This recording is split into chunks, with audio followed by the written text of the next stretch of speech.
Bien, merci à votre préoccupation. C'est vrai que depuis la guerre en Ukraine, je ne me suis pas prononcé parce que simplement, il y a un devoir en tant que leader, un devoir d'observation, un devoir d'un recul stratégique pour pouvoir observer l'évolution de la situation. Les silences que j'ai observés en tant que leader d'opinion, en tant que leader d'un mouvement politique, les Renouveaux panafricains, étaient d'ordre stratégique. Premièrement, le manque de réaction des pays africains. Souvenez-vous que à l'aube ou de le déclenchement de ces conflits, les pays africains sont restés pratiquement silencieux. Aucun pays n'a pu s'exprimer directement comme si de rien ne s'est passé, alors qu'il y a eu des ressortissants africains en Ukraine qui tentaient désespérément de quitter les territoires en conflit pour regagner d'autres pays sécurisés. Et les pays africains observaient sans lever le petit doigt. Donc, cette imprécision-là des pays africains dans la prise des décisions, dans les situations chaudes comme celle de la guerre qui oppose la Russie et l'Ukraine, m'ont laissé interrogateur. Il y a aussi le manque de détermination de l'Union africaine. Souvenez-vous que lorsque la guerre éclate, l'Union africaine reste bouche bée. L'Union africaine ne donne aucune orientation précise à ses États membres sur la position à adopter face à ces conflits qui opposaient la Russie à l'Ukraine. Quelque part, l'Union africaine a révélé deux faiblesses majeures. Première faiblesse, c'est le manque d'indépendance de cette institution censée être une institution panafricaine, et de l'autre côté, le manque d'un leadership à la tête des États membres. Et quand on parle du manque d'indépendance, il s'agit de constater que l'Union africaine dépend en grande partie de la position de l'Union européenne. Lorsque l'Union européenne penche sur une position, il est quasiment difficile, voire impossible à l'Union africaine de naviguer à contre-courant. Donc, ce manque d'indépendance de l'institution continentale nous a laissé perplexes en tant que leader censé prendre demain le règne de mon pays. Donc, il faut à la base interroger les socles fondateurs de l'Union africaine et remettre peut-être en cause les fondements sur lesquels fonctionne cette institution aujourd'hui.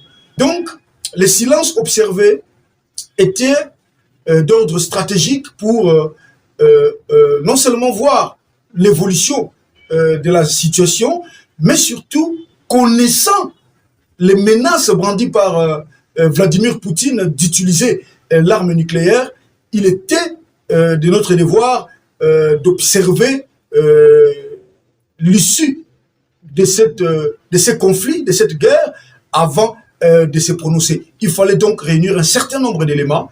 Et aujourd'hui, si nous délions donc nos langues, c'est simplement parce que, premièrement, à la place de cette imprécision de l'Afrique, des pays africains et de ce manque de leadership de l'Union africaine, il fallait que nous puissions, n'est-ce pas, donner de la voix.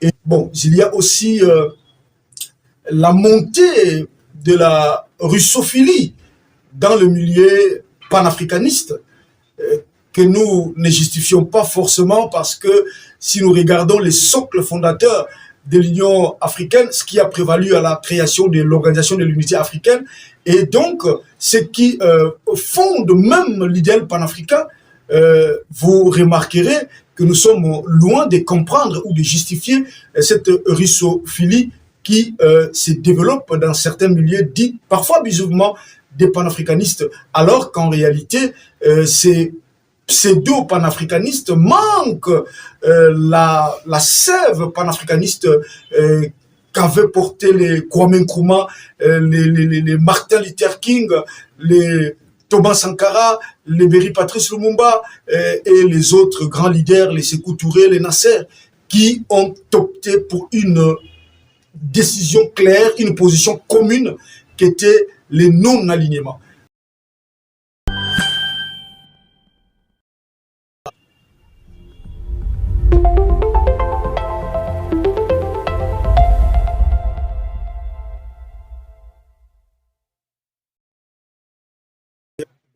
Il est question de comprendre que il y a toujours une raison à chaque conflit. Les conflits à travers le monde ne se déclenchent pas par hasard. S'il n'y a pas de raison, il n'y aura pas de conflit. Chaque conflit repose sur quelque chose. Quand nous regardons aujourd'hui la configuration du monde telle qu'elle est conçue aujourd'hui, vous allez vous rendre compte que le monde d'aujourd'hui est la conséquence du déterminisme d'après-guerre. C'est-à-dire que le visage actuel du monde est une conséquence directe de la Seconde Guerre mondiale. Savez-vous qu'après la Deuxième Guerre mondiale, le but majeur de l'Occident était de contrer la menace russe, de diminuer l'influence soviétique dans le monde. Et cet objectif a prévalu dans la géostratégie ou dans la définition occidentale du monde. L'Occident se définissait en fonction de son rapport de force avec la Russie. Parce que pour l'Occident, l'objectif majeur après la Deuxième Guerre mondiale n'était pas seulement de se redéployer géostratégiquement parlant, ce n'était pas seulement de se reconstruire, parce que l'Europe en particulier était beaucoup touchée par la Seconde Guerre mondiale, c'était vraiment le théâtre majeur de la Deuxième Guerre mondiale, mais l'objectif de l'Occident était de reconstruire l'Europe et de se redéployer sur le plan géostratégique. Et quand on parle du redéploiement géostratégique, c'était contrer la menace russe, freiner l'expansionnisme soviétique dans le monde, empêcher que la Russie puisse les dévancer sur le plan nucléaire, sur le plan de l'armement, sur le plan économique ou sur le plan politique. Donc c'était une guerre sournoise, secrète contre la Russie.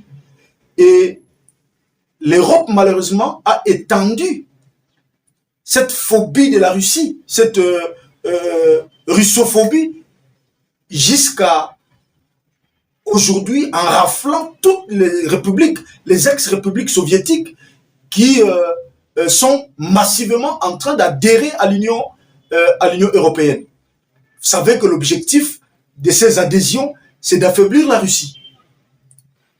C'est de réduire la zone d'influence de la Russie. D'abord en Europe, et puis dans le monde. Souvenez-vous que la cause de la Deuxième Guerre mondiale était la folie expansionniste de Hitler. C'est la même erreur que l'Europe est en train de commettre. La même erreur qu'avait commise Hitler. Dans sa folie expansionniste, l'Europe étend l'OTAN, l'organisation de l'Atlantique Nord, jusqu'aux frontières de la Russie, imposant ainsi à la Russie un rideau de fer. Et vous ne me diriez pas que Vladimir Poutine devait croiser les bras et regarder l'Europe s'étendre jusque dans ses frontières. Donc, les responsables politiques de l'Union européenne sont responsables du conflit russo-ukrainien aujourd'hui. Vous savez, la Russie a un pied en Ukraine parce que l'Empire soviétique s'est né en Ukraine, à Kiev particulièrement. Donc, les deux peuples, russe et ukrainien, ont beaucoup en commun.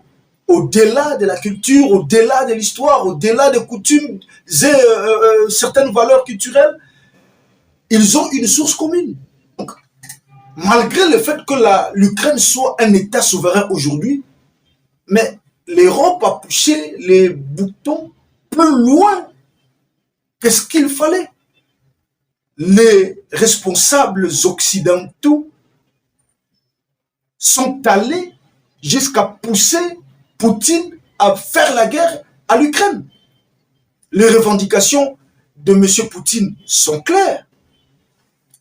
La neutralité de l'Ukraine, la non-adhésion de l'Ukraine à l'OTAN et à l'Union européenne, voyez, ce sont des objectifs géostratégiques d'une importance hautement économique et politique. Sur le plan économique, savez-vous que une grande partie du gaz russe transitait par l'Ukraine. Si l'Union européenne mettait la main sur l'Ukraine, voyez-vous les répercussions économiques sur la Russie? La Russie aurait beaucoup à perdre si l'Ukraine devenait membre de l'Union européenne.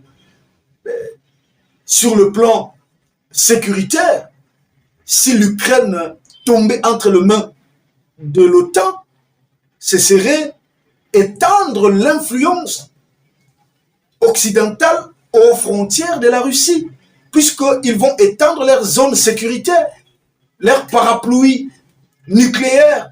Donc un rideau de fer va s'ériger au mur de la Russie qui va réduire significativement les mouvements de la Russie dans la zone et dans le monde. Et ça, c'est justement la goutte qui a fait déverser le vase. C'est ça qui a déclenché la guerre en Ukraine. Il ne faut pas que nous puissions chercher ailleurs. L'Occident est la cause principale de la guerre entre la Russie et l'Ukraine.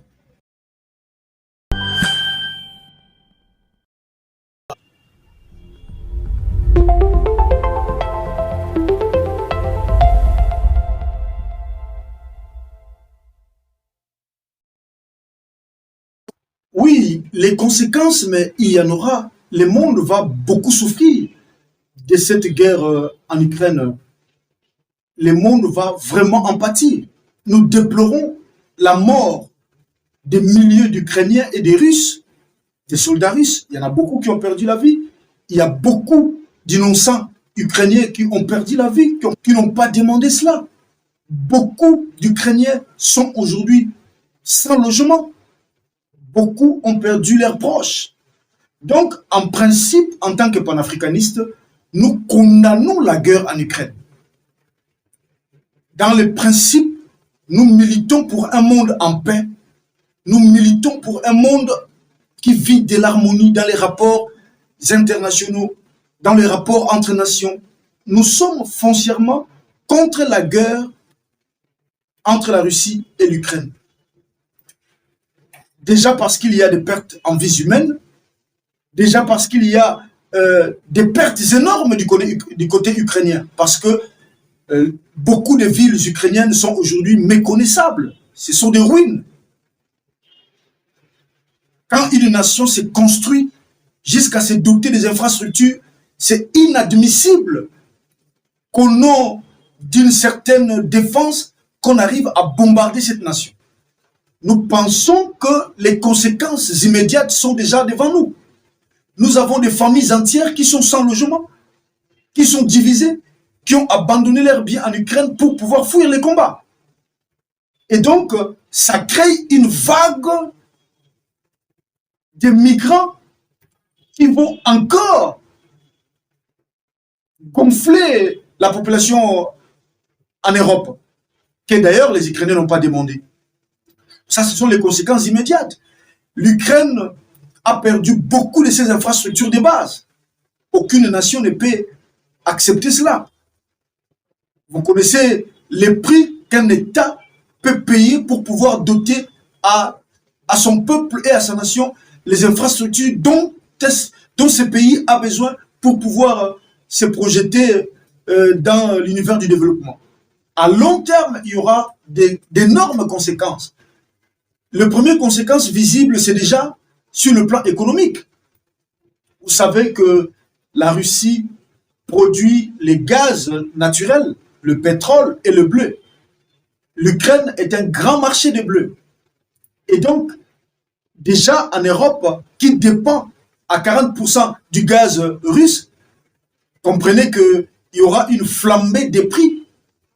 Et les bleus, alors, n'en parlons pas parce que l'Ukraine occupe un pourcentage assez important dans le marché du bleu sur l'échiquier international. Et donc, vous aurez des flambées des prix, d'ailleurs, qui sont déjà palpables à travers le marché. Et l'Afrique n'est pas en reste. L'Afrique est déjà en train de subir cette flambée des prix, même bien avant la guerre. Et maintenant, avec ces conflits majeurs, je pense que beaucoup de pays vont souffrir, surtout des pays qui dépendent à la fois du gaz russe ou du blé ukrainien. Et donc, la demande serait de plus en plus forte, alors que l'offre est moins en moins abondante. Donc, ce qui fait que les premières conséquences seront insupportables, parce que c'est l'économie qui tient une nation. Et quand le peuple est frappé économiquement, comprenez que ça ralentit beaucoup de choses. Et donc, cette guerre a beaucoup de conséquences néfastes sur le plan économique, géostratégique, mais aussi sur l'image des institutions internationales qui ne font rien pour contribuer à l'émergence d'un monde en paix. Le monde ne serait pas en paix si vous soumettez le monde entier ou toutes les nations à vos règles. Le monde a ses règles et toutes les nations doivent se conformer à ces règles. La non-ingérence est l'une des règles universelles auxquelles doivent souscrire toutes les nations de la Terre. Il y a la non-ingérence dans les affaires intérieures des pays. Il y a le respect des frontières des autres. Il y a beaucoup de règles universelles que les puissances occidentales ne respectent pas. Et donc, que les institutions internationales ne se donnent pas le luxe de respecter. Alors, ça crée un monde déséquilibré, conflictuel, de plus en plus au bord du chaos. Une autre conséquence énorme qu'on ne voit pas d'emblée, mais la conséquence sécuritaire. Il y aura, n'est-ce pas, une recrudescence de la violence sur l'ensemble de la planète.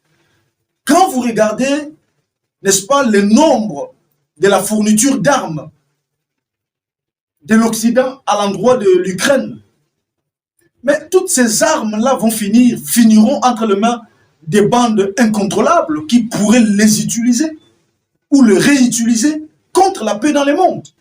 Donc, sur le plan sécuritaire, la guerre en Ukraine est une boîte de Pandore qui va livrer le monde à un danger permanent. Vladimir Poutine, le président russe, a menacé d'utiliser l'arme nucléaire. Imaginez, dans le pire des cas, si l'arme nucléaire venait à être utilisée, ce qui ne laisserait pas indifférent les puissances occidentales, alors le monde serait entré dans une troisième guerre mondiale. Une guerre nucléaire qui sera plus meurtrière que toutes les deux guerres réunies. Et donc, en réalité, c'est contre l'idéal même de l'Organisation des Nations Unies qui est celui de promouvoir la paix dans le monde entier. Ce serait purement un échec médiatique parce qu'il y a trop de mensonges qui sont distillés dans les médias occidentaux, mais c'est aussi un échec diplomatique parce que l'Organisation des Nations Unies n'a pas réussi à désamorcer les conflits par la voie diplomatique. Ce n'est pas en excluant la Russie que les conflits pourraient être amorcés, mais c'est en associant les Russes sur une table de négociation et en tenant compte des revendications de la Russie qui, pour la plupart, sont légitimes.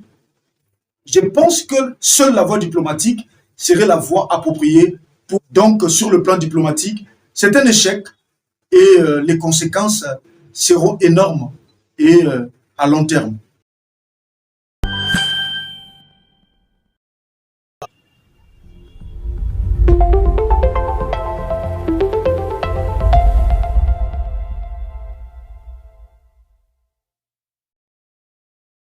Ben, la position ambiguë de l'Union africaine aujourd'hui nous laisse perplexes.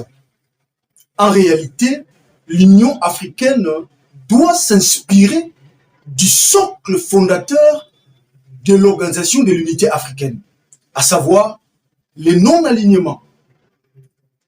La position de l'Afrique, celle qui est bâtie sur le panafricanisme, a toujours été le non-alignement face à un conflit ou vis-à-vis des puissances belligérantes.